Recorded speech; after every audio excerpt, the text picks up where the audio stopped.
In this video, I'm going to attempt to talk through my thoughts about Season 1 of Mike Duncan's Revolutions podcast.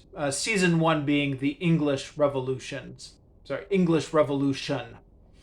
As I stated when I started this project, what I'd like to do is make a video review after completing each season, rather than trying to review this whole monster podcast in one video, divide my thoughts up into different videos. But I'd also like to be honest right at the start of this video that I'm not sure this is going to be of any value for a number of reasons.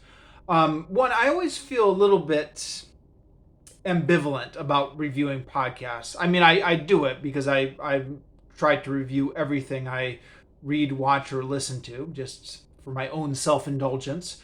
But I sometimes wonder why in the world anyone else would be interested in listening to them when you can just go and listen to the podcast yourself. And if you haven't listened to this podcast, I recommend it wholeheartedly. Just, go Google search Revolutions Podcast or use whatever podcast app you have. Or somebody uploaded it on YouTube. There's a playlist of YouTube videos which are just the podcast on YouTube. And I don't think Mike Duncan himself did it. I think it's somebody else who uploaded it. Which means there's a possibility it could get taken down at some point in the future with a copyright claim or something. But at the moment, it's on YouTube. There's a playlist for Season 1, The English Revolution. And I'll link to that in the description down below, and you can listen to that instead of listening to me ramble. But the other reason that this is going to be of questionable value is I've not got anything scripted out. I'm just kind of sorting through it as I talk. So I'm not sure I'm going to be able to say anything worthwhile. And even if I do say anything worthwhile, it's going to be buried in an unorganized ramble. But all that being said, here we go.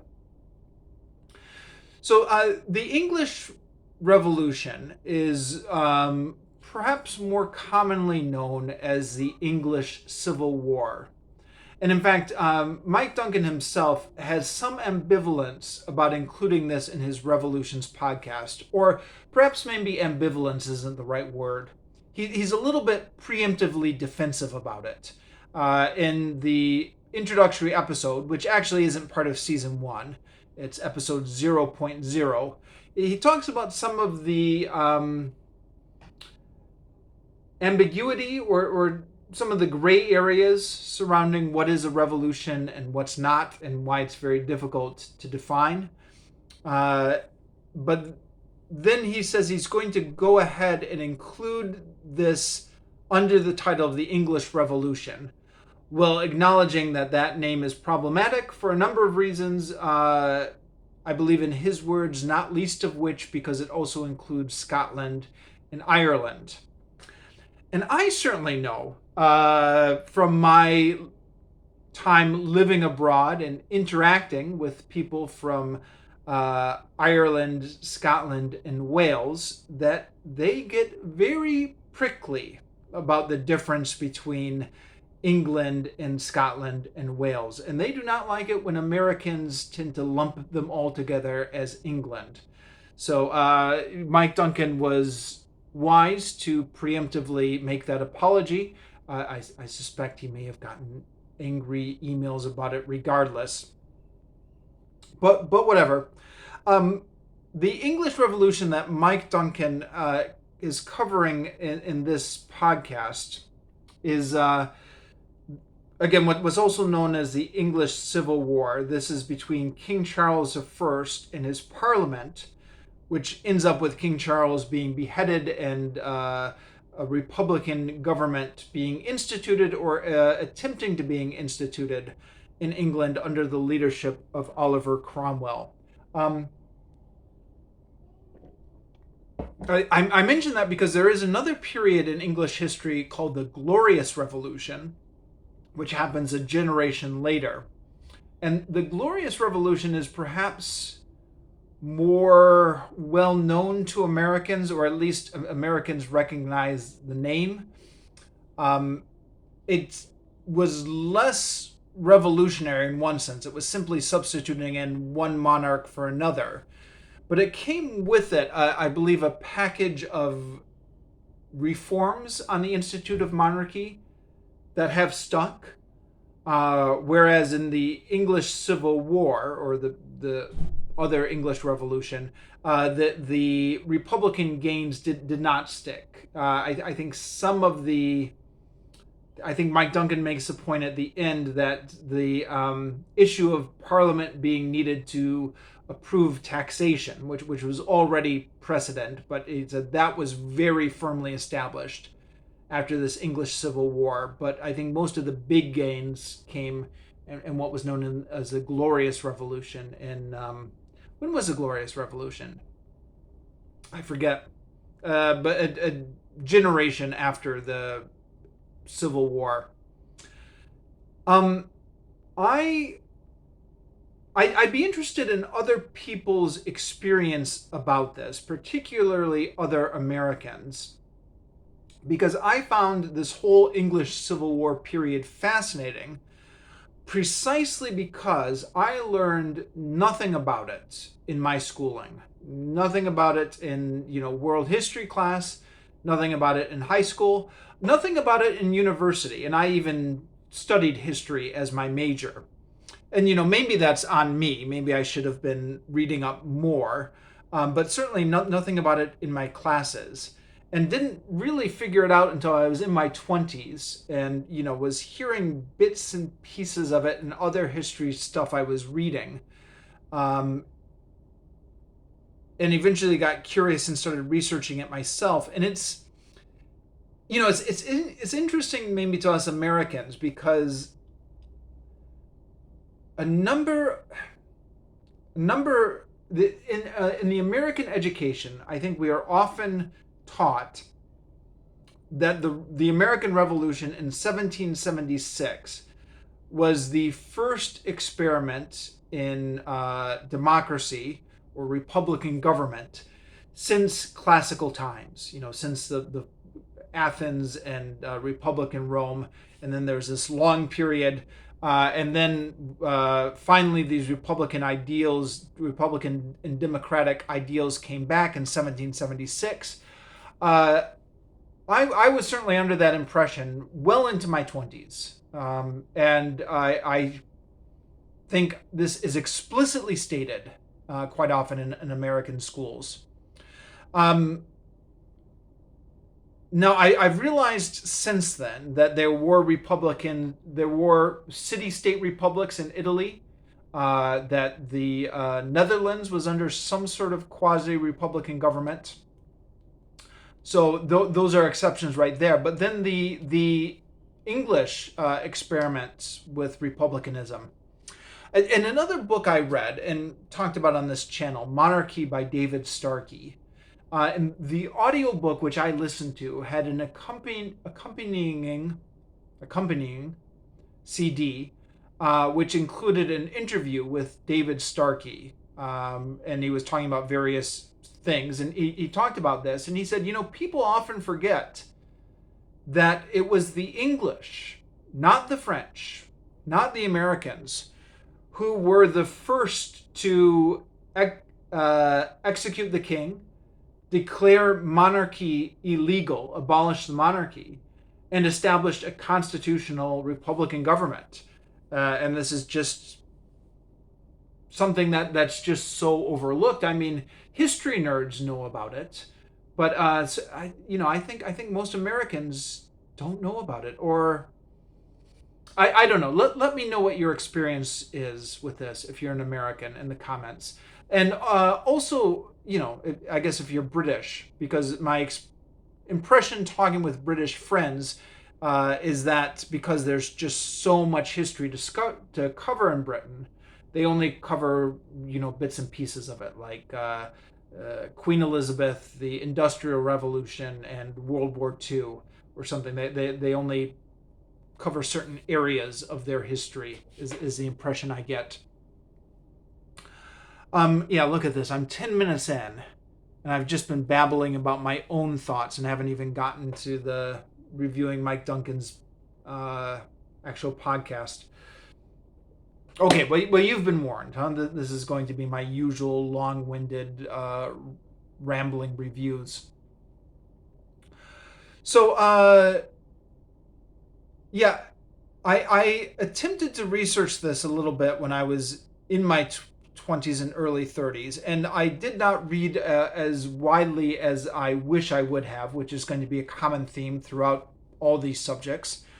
But research stuff on the internet. I picked up some stuff from David Starkey's Monarchy audiobook. Also, the This Sceptered Isle, a BBC radio show that went through the history of Britain episode by episode, in which a British friend gave me a copy of that he had downloaded from the internet.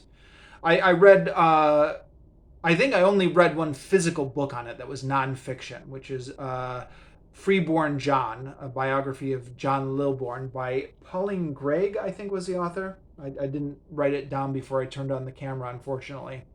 And then I've picked up some stuff from historical fiction.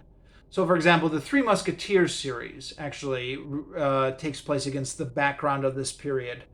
The first book on the Three Musketeers is about the Duke of Buckingham, George Villiers, among other things, which features in episode 1 of Mike Duncan's podcast on this. Then book 2 in the Three Musketeers series, 20 years after, is about King Charles and King Charles getting beheaded.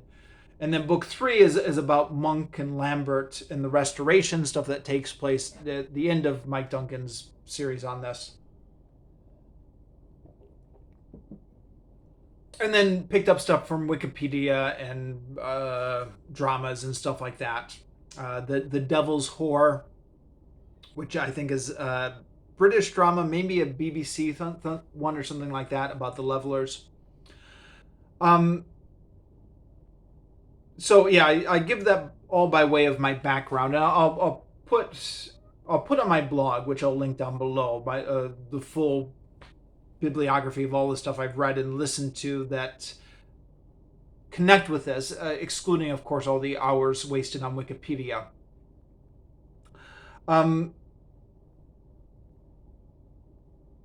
I give that background partially by way of saying I learned so much from Mike Duncan's podcast that I did not know before. He goes into much more detail on a lot of stuff that I had no clue of. And again, I compare this with what I learned from radio shows like This Sceptered Isle. Like, I think This Sceptered Isle, when they were talking about the Second Civil War, just said something to the effect of it was everybody against the New Model Army, the Royalists, the Scots, the Irish, and the New Model Army just beat everybody. And they don't even go into the actual battles. They just said that's what happened. Mike Duncan, although he makes a point of saying he's not going to go into every single skirmish that happens, he does detail a lot of the battles, which is more than I had gotten from the other sources I had read on this or listened to on this. And as well as something else which he goes into a lot more detail on, which I didn't know about, was the struggles of Oliver Cromwell and his colleagues to make some sort of constitutional republican government. So the impression I had gotten from the previous sources was Oliver Cromwell was just a tyrant who just dissolved parliaments because he didn't want to rule with them. And we wanted absolute rule. But the impression I got from Mike Duncan's podcast is that he was genuinely trying to set up a constitutional republican government. But he was just dealing with a lot of different factions that weren't allowing him to make this work. So, he tried to set up a government with a constitution based on Lambert's what was it called? Sorry, I'm blanking on the name. There was instrument of government or something like that. But the parliamentary extremists just kept attacking the whole system and trying to change all the rules of this constitutional government that they were trying to set up. So Oliver Cromwell had to end up dissolving Parliament because Parliament wouldn't accept checks and balances on its authority, on its power, which it was different impression than I got from some of those other sources, and yeah, this is the point Mike Duncan makes very well on the podcast, that Oliver Cromwell is depicted as a slayer of parliaments, but he actually really wanted to get something going and was very frustrated when he kept having to dissolve these parliaments. So more of a complex view of Oliver Cromwell certainly is one of the many things I took away from this podcast.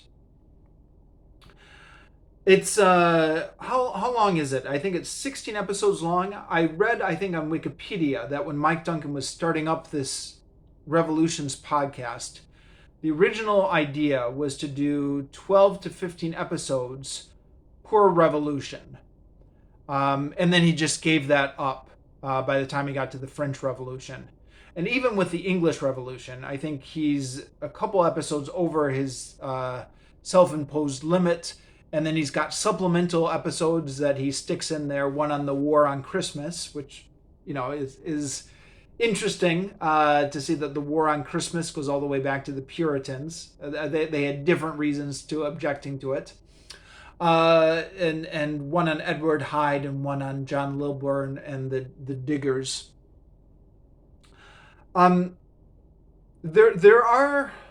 There are stuff that I'm aware that he's leaving out. And again, he's obviously done much more research than me, but just from the odd bits I've read or listened to, I can find details that he's left out. Now, Mike Duncan his goal is to summarize complex history to make it into a feasible narrative, as he was doing with the History of Rome podcast. So you can't really criticize him for leaving stuff out, because his whole reason for doing this is to streamline stuff. Nonetheless, you can nitpick it or talk about it or whatever, and what would a review like this be without noticing some of it? So on the whole, there was way more in here than I knew, but stuff that I noticed that was getting left out a bit was the trial of King Charles, which in the other sources I've listened to, again, Monarchy by David Starkey or This Sceptred Isle, the BBC radio program, they made a big deal about the trial of Charles. There were incidents which seemed to pop up in a lot of these retellings. One is that King Charles had some sort of a cane or a walking stick, which there's a golden knob that was on it, and the knob fell off, and nobody moved to pick it up for him. And this was like a big moment when he realized he was not being treated like a royal sovereign anymore. It's something the other histories make a big deal out of, even though it sounds like something small. Or there was another incident when Thomas Fairfax was not in the trial. And somebody said, "Where is Thomas Fairfax?" And then some lady with a mask, who nobody knows who she was, although there's suspicions that it was Thomas Fairfax's wife, yelled out, "He has far too much sense than to be here." So that was like another little interesting moment from the trial, which other histories often make a big deal of. There's I think a quote from Charles Cromwell. People were reluctant to behead Charles, and Cromwell said something like, "We will cut off his head with the crown still on it." I think this was later in the trial. At the beginning of the trial, Oliver Cromwell was reluctant to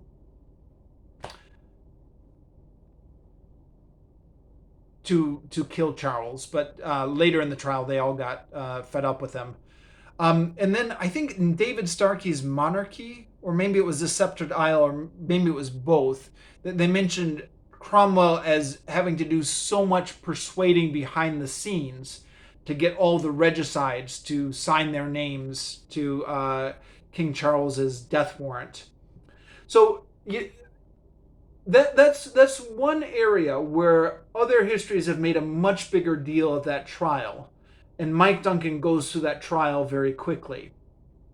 And as much as I hate to nitpick, I think maybe it would have been a better podcast if he had spent a whole episode getting into all the juicy, interesting drama behind that trial of King Charles I.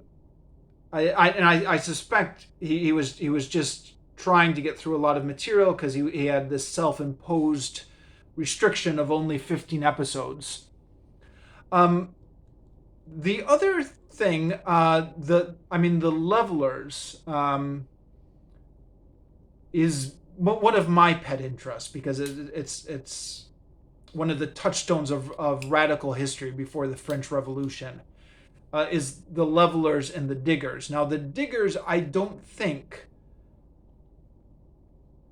affect the mainstream narrative that much. They were just kind of off on their side doing their own thing. So Mike Duncan just gives them a supplemental episode and doesn't pay any more attention to them, which I think is what you have to do with the Diggers.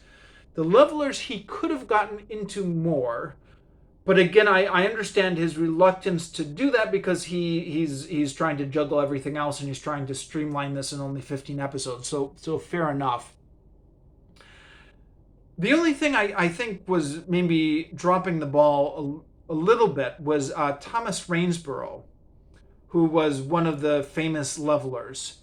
Now, I didn't actually realize this. Mike Duncan says in his podcast that Thomas Rainsborough had not been a Leveler previously, but had a grudge against Oliver Cromwell, and that's why he picked up the Leveler the Leveler spirit at Putney, the Putney debates, and I didn't know that before, but yeah, I trust Mike Duncan on this. That was an interesting little tidbit. I actually hate to admit this, but I learned who Thomas Rainsborough was from the BBC soap opera period piece, The Devil's Whore. I'm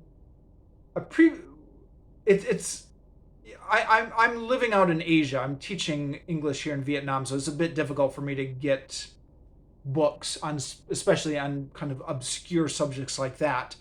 But when I was in the University of Melbourne, I did realize that they had a whole shelf of books devoted to the Levelers, in which was a biography of Thomas Rainsborough. It was a slim volume. I don't think we have reams and reams of information on him, but there was a biography on him. And I picked it up and thought about reading it, but it was written in sort of a dry academic style, and I was looking for easier reading because I was already doing a lot of dry academic stuff for my degree. So I went with the biography of John Lilburne instead, which was written in a much more accessible style. But yeah, point being, I guess there's this whole story of Thomas Rainsborough's life, but the part that I think got dropped there was his assassination under mysterious circumstances, and there's like a theory, maybe it's a conspiracy theory, I'm not sure, that Oliver Cromwell had something to do with it. So, Mike Duncan sets up Rainsborough, mentions him during the Putney debates, then he mentions him later a little bit in the narrative. And then again, this is something that I didn't realize, but Thomas Rainsborough ended up causing a mutiny among these soldiers or whatever because he got sent over, what was it? I might be messing up the details, but I think it was something like he got sent over to replace their commander. And they actually quite liked their commander, so they mutinied and tied him up and put him in a boat or something like that. apologies, all these details I'm going off from memory. It was something like that. But then Thomas Rainsborough gets dropped from the narrative, and his mysterious assassination doesn't come up and doesn't get mentioned. And I mean, okay, I know Mike Duncan is trying to streamline things, and it's not part of the main narrative. But having brought Thomas Rainsborough up and having mentioned him a couple times in the narrative, it seemed like that mysterious assassination thing could have been something to be mentioned. That being said, I suspect maybe the issue from Mike Duncan's standpoint is he's got a story he's trying to tell, and the story has a forward momentum. And he loses the forward momentum if he goes back and deals with stuff that's not part of the main moving story. So that's probably why he didn't mention it. I don't know. The trial of Charles I, the assassination of Thomas Rainsborough. The other thing is, I thought maybe it could have used more of an epilogue, to talk about. I think this again is perhaps because it was because it was the first season. I think maybe in later seasons, Mike Duncan has gotten into the habit of doing an epilogue to say, okay, what happened? Where did all this go? What happened to the characters? Because it would have been maybe interesting to do an epilogue on King Charles II's reign and what it was like in the Restoration period. What happened to the regicides who are still living and their fates. I mean, maybe even mentioning Oliver Cromwell's body getting dug up again, or the fate of Oliver Cromwell's head. I understand all that is epilogue. But I think in later seasons he started doing epilogues in which he would include this type of information. So that may have been interesting to do as an epilogue. Sorry, I know I'm nitpicking this, which is tempting to do because it's easy to do in place of genuine criticism, just nitpick stuff that got left out. But that's a very lazy way to review, isn't it? I apologize for my lazy reviewing. On the whole, there was just a lot of interesting information on here that I previously did not know. Now, the military history aspect of this, I'm not big on military history. I know a lot of guys are, but the details bore me a little bit. I've decided over the years. So all these battles in the First English Civil War and the Second English Civil War, I was less interested in the battles than I was in the political and social aspects of it. But I know plenty of people are interested in the battles, and Mike Duncan does run through them. My attention wandered a little bit during some of these sections. And this is one of the reasons why I tried to listen to it 3 times over before I move on to the next season, because with audio, sometimes I can find my attention wandering or might lose something. Yeah, and so, some of the maneuvering near the end, where there was a lot of back and forth between Monk and Lambert and Parliament and the army and the royalist and all that. I mean, on one hand, it was absolutely fascinating, and it was more detail, I think, than I've gotten previously about that whole period where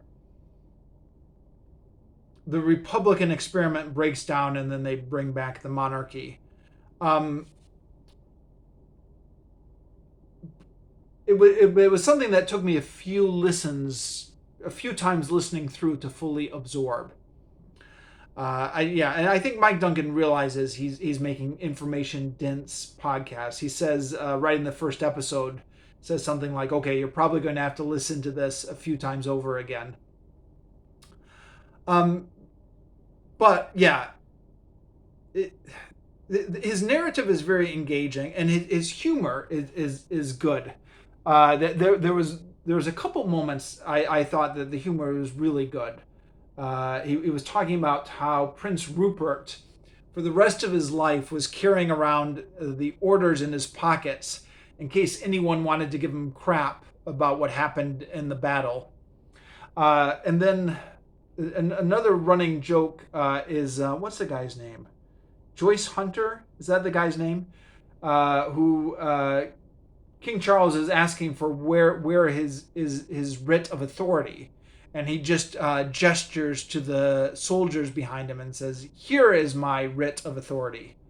And then throughout the rest of the podcast, Mike Duncan says something like, "Look, just ask Joyce Hunter to explain it."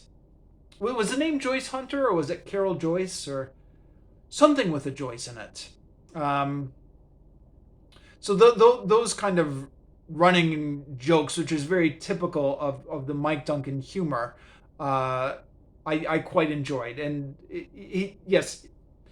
he's obviously a very gifted storyteller, mixing in humor with a very engaging narrative.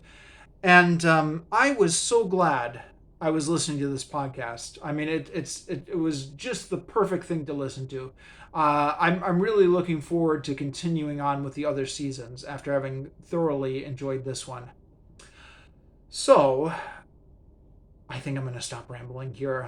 I've rambled on for long enough. So, on next to Season 2, The American Revolution, and then I'll make another rambling video after I finish that.